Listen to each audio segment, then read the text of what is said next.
अरे मातंग भावा, आपला लढा गरिबी आणि अन्यायाविरुद्ध आहे. आपल्या विरुद्ध नाही, तुझ्या विरुद्ध नाही आणि माझ्या विरुद्ध नाही. मांग आणि महाराच्या विरुद्ध नाही, गरिबी आणि अन्यायाच्या विरुद्धात आपला लढा आहे.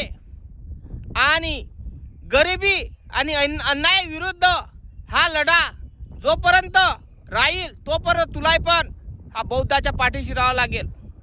जो तुमचा लवजी सेनाचा जो डोंबळा आहे तो स्क्रीनवर दिसून राहिला, हा झगडे लावून राहिला. मातंग समाजामध्ये तुम्हाला तुमचा जो माइंड आहे ना, हा वाईट दिशेच्या मार्गाने कॅप्चर करण्यासाठी हा रस्ता दाखवून राहिलेला आहे. तर हा डोंबळ्याच्या मागे लागल्यापेक्षा बाबासाहेब आंबेडकरांचे जे अनुयायी आहे ते उपवर्गीकरण करण्याला विरोध करू राहिले. का करू राहिले? कारण याच्यामध्ये फायदा सगळ्यांचा आहे. तुम्हाला असं वाटत असेल 2 ते 3% आम्हाला मिळेल आरक्षण, त्यासाठी आम्हाला वर्गीकरण करायचं आहे, तर विचार करा, ज्या बाबासाहेब आंबेडकरांनी 13.5% तुम्हाला आरक्षण दिलं आहे, एका जातीला नाही दिलं किंवा एखाद्या माणसाला नाही दिलं, तर 59 जातीला दिलेलं आहे. तो विचार करा, हे जे डोंबळे आरक्षणाचे पिल्ले गुखाये मूत पिणारे हे मातंग समाजाला भडकून राहिलेले आहे. कारण आपण मांग आणि महार हे दोघं जण भांडण करून राहिलो आणि बाकीचे मजा पाहून राहिले. मग विचार करा तुम्ही ह्या गोष्टीचा. माझं मत एकच आहे, गरिबी आणि अन्यायाविरोधात आपला लढा आहे. आपल्या एकमेकांच्या भावांच्या याच्यामध्ये लढा नाही. हे हरामखोरांनी आरक्षणाचं वर्गीकरण तर करू शकले नाही तरी पण आपल्या भावाचं वर्गीकरण केलं. मग विचार करा तुम्ही ह्या गोष्टीचा. ह्या नाजायज औलादी आहे हे हरामखोर, दिसते तसे नाही. या हरामखोराच्या नादी लागून तुम्ही आपसात भांडणं करू नका. माझा मातंग समाजाला एकच म्हणणं आहे की तुम्ही बौद्ध समाजाचा राग करत असाल, तुम्ही म्हणत असाल की हा समाज विरोधात आहे उपवर्गीकरणाच्या, तर काय विरोधात आहे हे तुम्हाला माहीत आहे का? हे संविधानाच्या विरोधात आहे. जो संविधानाच्या विरोधात जाईल तो बाबासाहेबाच्या विरोधात जाईल आणि तो आमच्या विरोधात राहील. कारण आमचा बापानं सांगून गेलेलं आहे की जो संविधानावर लालसा लावत असेल त्याला सोडायचं नाही. आणि आमच्या बापानं आम्हाला सांगितलेलं आहे, कारण आमच्या बापानं संविधान दिलेलं, आमच्या बापानं आरक्षण दिलेलं आहे. कोणाच्या देवेंद्र फडणवीसच्या बापानं नाही दिलं, या एकनाथ शिंदेच्या बापानं आरक्षण नाही दिलं, हे आमच्या बापानं दिलेलं आहे. आणि बाबासाहेब आंबेडकर हे एका जातीचे नाही किंवा एखाद्या समाजाचे नाही, हे सगळ्याच समाजाचे लोकांची बाबासाहेब आंबेडकर आहे. पण तुम्ही अजूनही बाबासाहेब आंबेडकराला, बुद्धाला, छत्रपती शिवाजी महाराजांना स्वीकारलं नाही.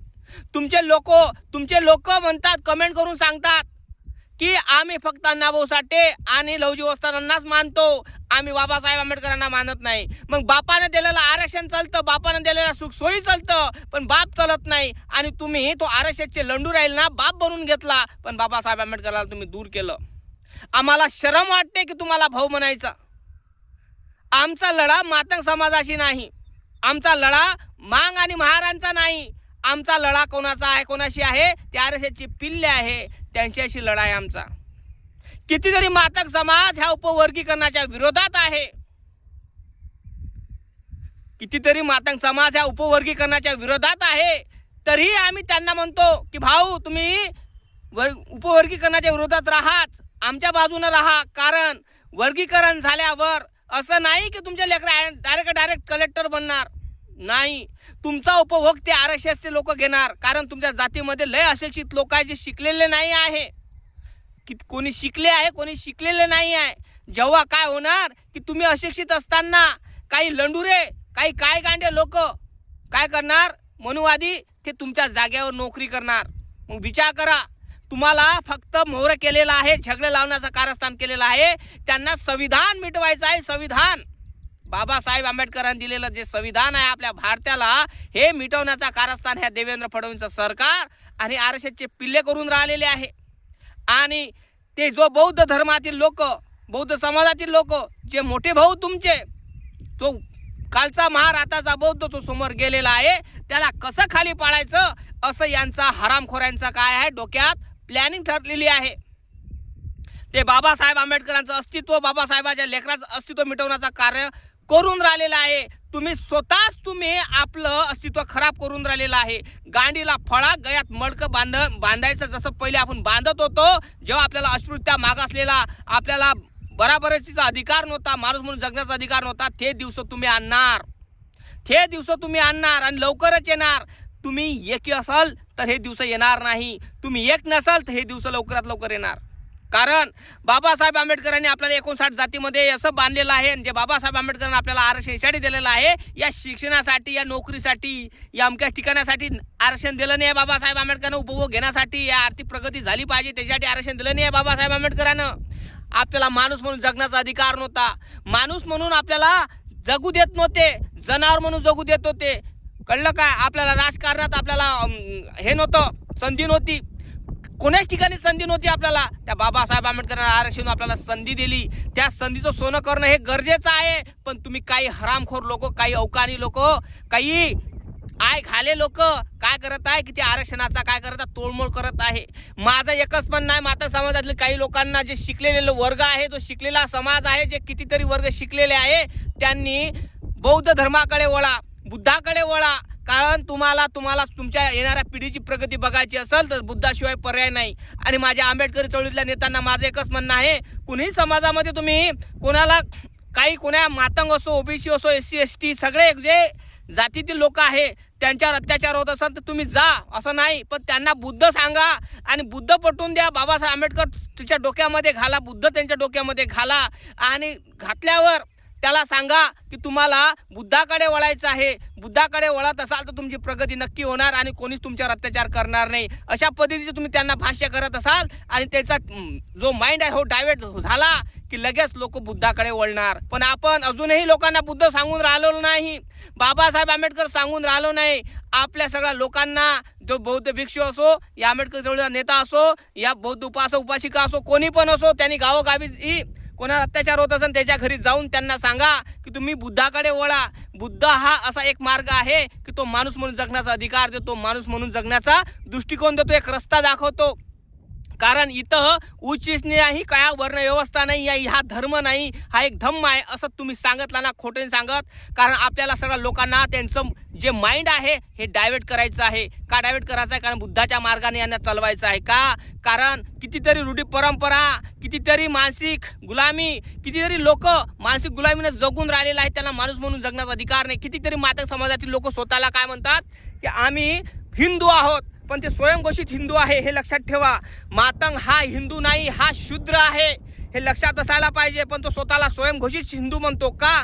कारण RSSनं त्यांना सांगितलं आहे की तुम्ही हिंदू आहात म्हणून, कट्टर हिंदू आहात. त्यांना फक्त एकच दिलेलं आहे की त्यांचे लेकर बजरंग दलमध्ये, गुन्हेगारीमध्ये आणि वाईट पद्धतीच्या मार्गामध्ये लोक लावून दिलेले आहे. म्हणजे RSSचे पिल्ले काही गुन्हे करत असेल आणि अंदर टाकतात कोणाला, माता समाजातील लोकांना. म्हणजे जे बेगुन्हा लोक अंदर जातात.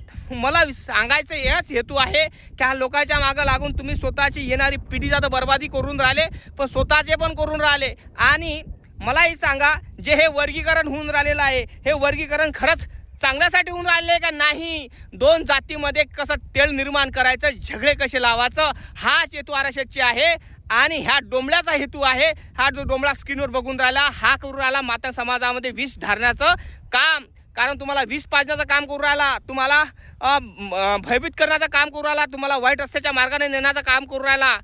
माझं एकच म्हणणं आहे, ह्या हरामखोराच्या मागं लागल्यापेक्षा तुम्हाला एकच सांगत आहे, बुद्धाकडे वळा. कारण बुद्ध हे एकच हा अंतिम सत्य म्हणजे बुद्ध आहे. जीवनात तुम्हाला सत्य जाणून घ्यायचं असेल, जीवन म्हणजे काय आहे तुम्हाला सत्य जाण्याचं असेल, माणूस म्हणून जगण्याचा अधिकार, माणुसकी काय असते, माणसाचे विचार काय आहे, हे सगळं तुम्हाला बुद्धाकडे वळणार. कारण बुद्ध हा सम्यक दृष्टिकोन सांगतो, सत्य मार्ग सांगतो. इथं चमत्कार होत नाही, इथं सत्यता जाणवल्या जाते.